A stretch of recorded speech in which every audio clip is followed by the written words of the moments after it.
Olá, meus amigos. Meu nome é Geraldo Burgo. Eu sou especialista em ETFs e consultor CVM. Esse canal ele é 100% focado em ETFs, onde eu te ajudo a construir uma carteira realmente passiva. Aproveita para se inscrever no canal, me seguir nas redes sociais e ficar por dentro de todas as novidades. Bom, meus amigos, essa semana eu resolvi fazer uma comparação entre dois ETFs bem conhecidos aí do investidor brasileiro. É uma dúvida que eu recebo muito nas minhas redes sociais, né? Qual que é a diferença entre o B5P211 e o NTNS11? Eles são ETFs bem semelhantes, têm algumas particularidades que os diferenciam e eu vou mostrar hoje para vocês. Bom, meus amigos, vamos começar fazendo uma comparação entre esses dois ETFs, né? O B5P211 e o NTNS11, uma comparação linha a linha com as principais informações sobre esses dois ETFs. Vamos começar aqui pela gestora, né? O B5P211 ele é um ETF do Itaú, né, da gestora de ETFs do Itaú, e o NTNS11 é um ETF da gestora Investo. São dois ETFs de renda fixa, certo? O B5P211 ele segue um índice chamado IMAB5, certo? Que compra títulos de 0 a 5 anos de vencimento. Já o NTNS11 ele segue o índice Teva Tesouro IPCA de 0 a 4 anos, ou seja, ele compra títulos Tesouro IPCA com vencimentos de 0 a 4 anos. Essa é basicamente a principal diferença que a gente tem entre esses dois ETFs, porque se a gente observar, ambos compram os mesmos tipos de títulos, ou seja, as NTNBs, que são os títulos conhecidos também como Tesouro IPCA, né, que paga tanto a inflação mais um juro real. Porém, o B5P211 segue um índice que compra títulos com vencimento de 0 a 5 anos, e o NTNS11 segue um índice que compra títulos com vencimento de 0 a 4 anos. Isso faz o quê? Isso faz a duration de cada ETF ser diferente. Então, a duration do B5P211 é em torno aqui de 2,1 anos e do NTNS11 em torno de 1,99 anos. O que é a duration? A duration ela pode ser entendida como o prazo que o investidor teria de volta, né, tanto o principal quanto os juros daquela aplicação. Ou também, para simplificar, basicamente é o prazo médio de vencimento dos títulos em carteira. Então a gente vê que o B5P211 tem uma duration um pouquinho maior, justamente por quê? Por comprar títulos um pouco mais longos. A provedora de índice do B5P211 é a Ambima, e a provedora de índices do NTNS11 é a Teva Índice, que é uma provedora de índices brasileira. Taxa de administração 0,2% para o B5P211 e 0,19% para o NTNS11. O NTNS11 é um pouquinho mais barato, mas a diferença acaba sendo muito pequena. Número de cotistas, aqui a gente tem uma diferença grande. Ó. O B5P211 já tem 18 mil cotistas, mais de 18 mil cotistas, enquanto o NTNS11 tem quase aí 1.400 cotistas. E a gente vê essa diferença aqui no PR, né, no patrimônio líquido de cada fundo. Enquanto o B5P211 tem mais de 2 bilhões de reais de patrimônio líquido, o NTNS11 tem mais de 60 milhões de reais. O B5P211 é um fundo mais antigo, né, foi lançado lá em 2020, novembro de 2020, e o NTNS11 ele é mais novo, foi lançado em 2023. A composição aqui, acabei repetindo na mesma linha, enfim, um erro meu aqui na hora de gerar o relatório, mas enfim, aqui é importante ficar claro que os dois ETFs compram os mesmos tipos de títulos, porém o que vai variar, a principal diferença entre os dois é a duration, ou seja, um compra títulos um pouco mais longos e outro compra títulos um pouco mais curtos. Bom, se a gente analisar a composição de cada ETF, né, de cada fundo, a gente vê que eles são muito parecidas. Né? O B5P211 somente NTNBs, o NTNS11 também somente NTNBs, mas ele tem uma posição bem pequena aqui num fundo com alta liquidez, provavelmente para fazer alguma operação no fundo, né, 0,18% num fundo aí de alta liquidez. Eu acredito que isso aí não vai influenciar em nada. Mas se a gente observar o B5P211, a NTNB mais longa que ele tem vence em 2029 e o NTNS11, a NTNB mais longa que ele tem vence em 2028, desculpa. Então a gente vê realmente tem uma duration um pouquinho diferente entre esses dois fundos. Agora, antes de mostrar a performance, né, que é o que todo mundo quer ver, como se comportou ao longo dos anos, eu gostaria de voltar uns 2 passos atrás para explicar como funciona um ETF de renda fixa. O pessoal tem um pouco de dificuldade de entender como que é estruturado um ETF de renda fixa, e eu acho importante a gente voltar esses 2 passos. Primeira coisa importante entender é que um ETF ele possui uma metodologia própria e tende a não mudar essa metodologia ao longo do tempo. Então, ou seja, a gente viu qual é a metodologia desses dois ETFs. Um compra títulos com vencimento de 0 a 5 anos e o outro compra títulos com vencimento de 0 a 4 anos. Então essa é a metodologia. O ETF não muda isso aí ao longo do tempo, tende pelo menos a não mudar, né? Ele trabalha com essa metodologia de forma fixa, então, ou seja, ele não vai mudar a estratégia, não importa o que esteja ocorrendo aí no mercado, ele não vai tentar variar esse prazo de vencimento, não. Ele sempre vai comprar títulos com essas mesmas características que estão descritas em sua metodologia. E é importante também entender que o ETF trabalha no intuito de manter a duration do fundo de forma constante. Então, aquela duration que eu falei ali para vocês, o ETF está sempre mantendo aquela duration de forma constante. Como é que ele faz isso? Ele basicamente está sempre atualizando os títulos em carteira para conseguir manter essa duration, não deixar a duration do fundo se descaracterizar da sua metodologia. Então ele tem que ficar atualizando para sempre manter aquela duration ali próxima a 2 anos, que é o valor mais ou menos que os dois ETFs trabalham, né? Então é interessante também as pessoas entenderem que essa atualização dos títulos que é feita, ou seja, nada mais é do que essa compra e venda de títulos ou rolagem de títulos dentro da carteira do ETF, ela é isenta de imposto de renda. Então não existe o fundo não paga um ganho de capital por vender um título, né? Ele teve um ganho de capital na venda de um título, ele não vai pagar imposto. Da mesma forma, como eles compram também NTNBs que pagam cupons, né, que é o Tesouro IPCA com juros semestrais, esses cupons que os CTFs recebem também são isentos de imposto de renda. Então, toda operação dentro de um ETF, ela é isenta de imposto de renda. Ao contrário do investidor pessoa física, né? Quando ele compra lá um Tesouro IPCA com juros semestrais, ele vai pagar ele vai pagar imposto conforme a tabela regressiva quando for recebendo aqueles juros ali a cada 6 meses, tá? E outro ponto também muito importante é que o ETF, ao contrário dos títulos públicos, quando tu investe diretamente, né? Nos ETFs a gente não tem uma garantia com relação à taxa contratada, né? Então, ou seja, quando tu compra um título lá no Tesouro Direto, tu tens a garantia daquela taxa contratada no momento, né? Caso leve até o vencimento. No ETF a gente não tem. Por quê? Porque como o ETF está sempre renovando esses títulos muito próximo do vencimento, então chegando próximo do vencimento ele vai rolar aquele título, ou seja, ele vai vender aquele título, a gente acaba não tendo, digamos, uma taxa contratada. A gente não sabe exatamente qual que é o valor que a gente vai receber. A gente tem uma taxa muito aproximada, certo? Que eu vou explicar para vocês, mas a gente não tem exatamente o mesmo valor, tá? Com aquela garantia da taxa contratada como a gente tem quando investe diretamente nos títulos públicos. Essa é uma das principais diferenças entre comprar o ETF e comprar um título público diretamente, tá?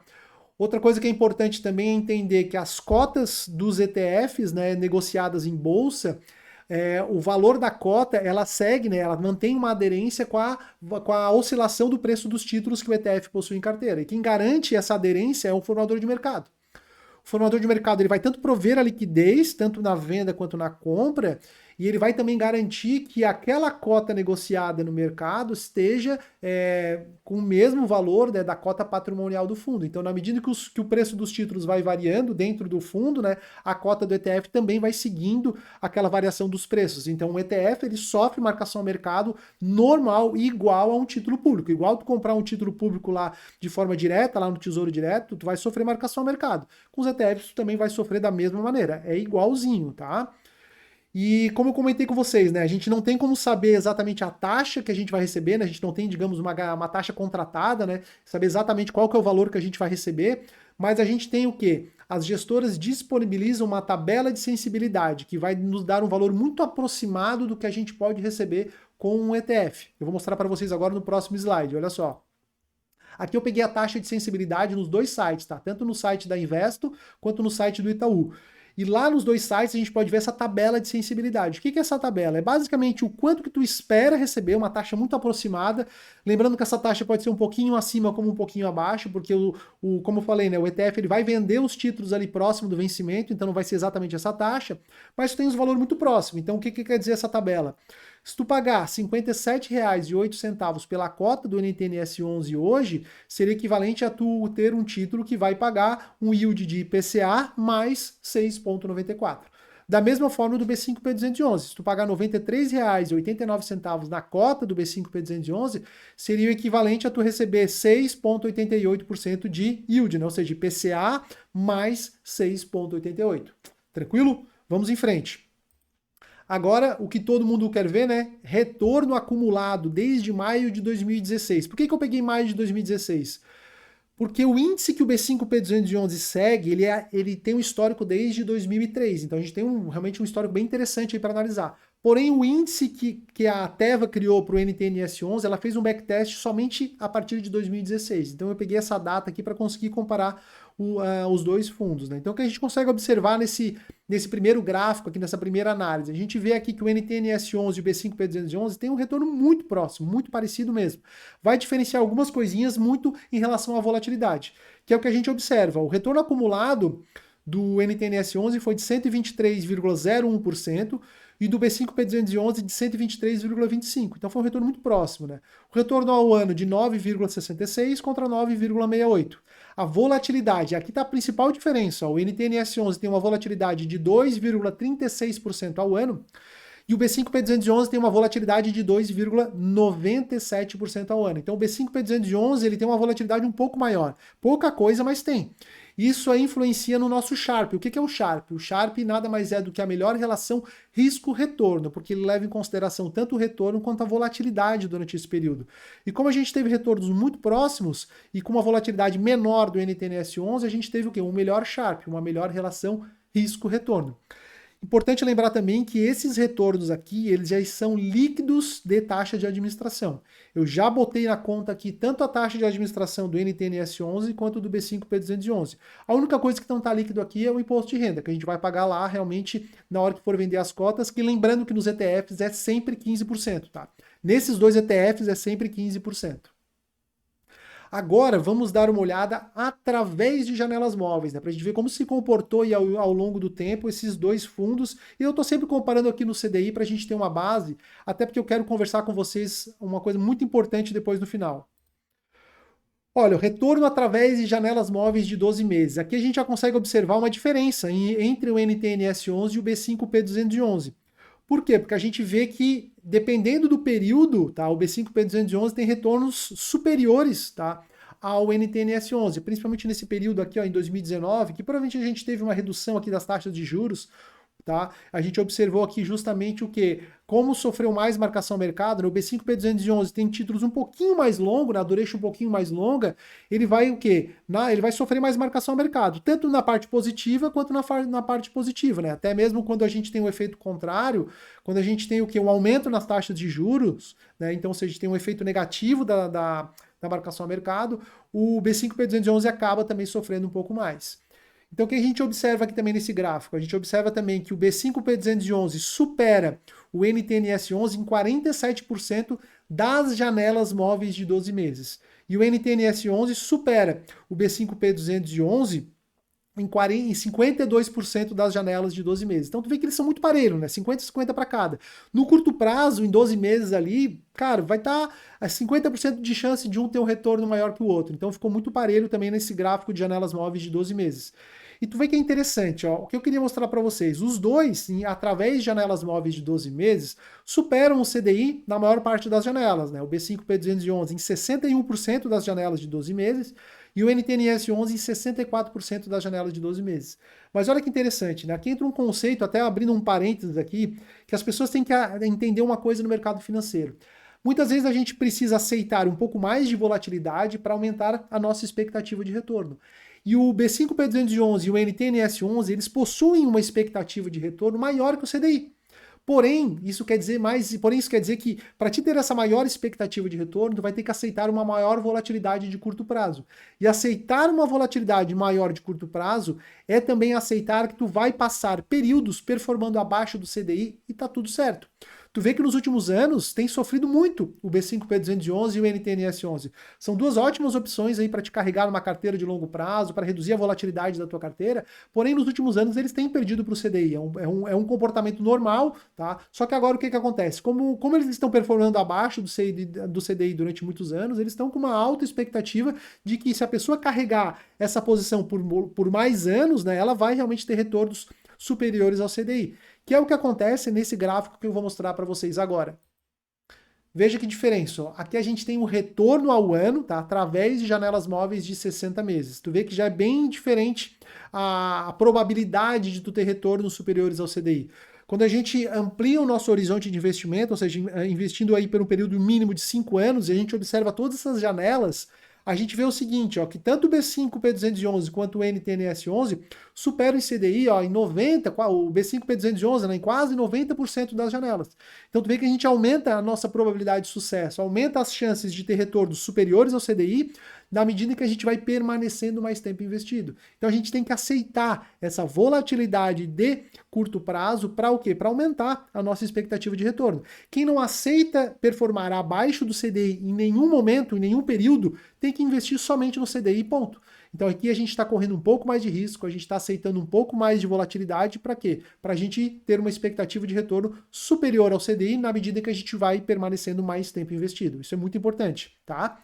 Agora aqui, ó, outro ponto que é importante que eu quero mostrar para vocês, ó, o B5P211 em janelas de 5 anos supera o NTNS11 em 68% das janelas. Então tu vê que quando a gente carrega mais tempo, né, ou seja, permanece mais tempo investido, o B5P211 tem uma expectativa de retorno maior pelo fato de ter uma duration um pouco maior. Então, entra até um conceito que a gente tem com relação a títulos públicos, né? Quanto mais longo um título público, tá? Normalmente, maior é a sua expectativa de retorno, porém, também maior será a sua volatilidade. Aqui o conceito é o mesmo, né? Como a gente tem uma duration um pouquinho maior, em períodos longos de investimento, né, a gente tem o quê? Uma probabilidade de o B5P211 performar acima do NTNS11. Né? Então a gente vê que o NTNS11 nessas janelas de 60 meses, né, de 5 anos, performou acima do B5P211 somente em 31% delas. Tá?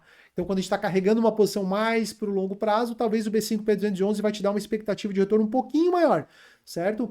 Porém, no curto prazo, tu vai ter o quê? Uma volatilidade um pouco maior também. Tranquilo? Vamos em frente.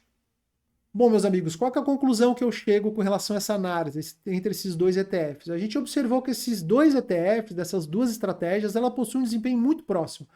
Então, basicamente, vai ser a mesma coisa do se expor ao B5P211 e ao NTNS11. São pequenas diferenças, pequenos detalhes. Quais são essas pequenas diferenças? No curto prazo, o NTNS11 vai ter uma volatilidade menor, porque ele tem uma duration um pouquinho menor que o B5P211. Porém, no longo prazo, o B5P211, na medida que a gente permanece mais tempo investido, ele tende a ter uma probabilidade maior de entregar retornos superiores que o NTNS11 por ter uma duration um pouquinho maior do que o NTNS11. Então, assim, ambos possuem uma alíquota constante de imposto de renda de 15%, tá? Então, lembrando que todos os dois se enquadram na alíquota de 15%, então não importa o prazo que tu permaneça investido, ele vai te cobrar somente 15% de imposto de renda, que é retido na fonte, tá? Os ETFs de renda fixa, ao contrário dos ETFs de renda variável, não precisa gerar DARF, eles são retidos na fonte esse imposto, até facilita bastante para o investidor, tá? Não tem come-cotas, não tem IOF, então uma boa vantagem quando comparado com os fundos abertos, né, esses fundos tradicionais aí distribuídos por corretoras e bancos, tá? Eles têm uma liquidez de D+1, então, ou seja, vendeu hoje, no outro dia tu já está com dinheiro disponível, então é basicamente essa, né? A gente não tem diferenças tão significativas, na prática os dois vão desempenhar o mesmo papel. Quem tem um perfil um pouquinho mais conservador, quer reduzir mais a vol do portfólio, talvez o NTNS11. Quem aceita um pouquinho mais de vol, talvez o B5P211, né, para aceitar um pouquinho mais de vol e ter uma expectativa de retorno um pouco superior aí na medida que tu permaneça investido. Então é isso, pessoal. Esse era o vídeo que eu tinha para vocês hoje, né? Fiz esse embate, essa comparação entre desses dois ETFs de renda fixa. Espero que tenham gostado. Se vocês tiverem alguma dúvida, deixa aqui nos comentários que eu vou responder todos vocês. Um abraço e até a próxima.